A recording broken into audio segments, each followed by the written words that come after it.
Hi, in this video I'll be showing you how to construct a frequency polygon from a given grouped frequency table.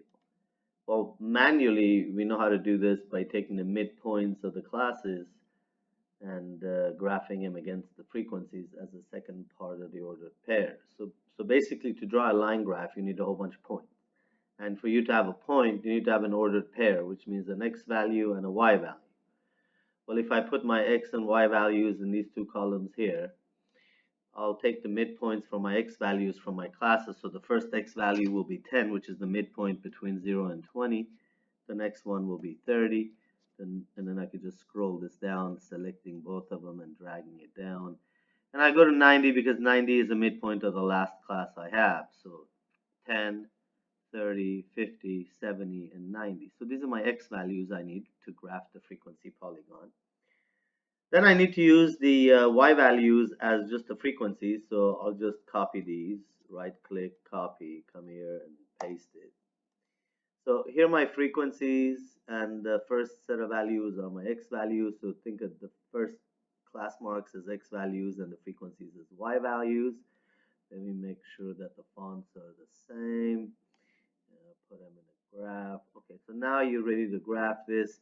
Now it turns out that you really want to leave an extra space on top and grab it from that empty space and the rest of it. Otherwise, it'll give you double graphs for some reason. So always leave an empty cell above it. You could select it to do your line graph.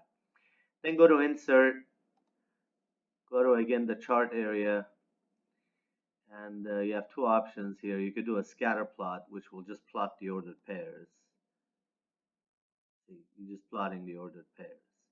Or you could do the line graphs, 2D, 3D, and so on. So let's see what each one does. See, this gives you the actual line graph.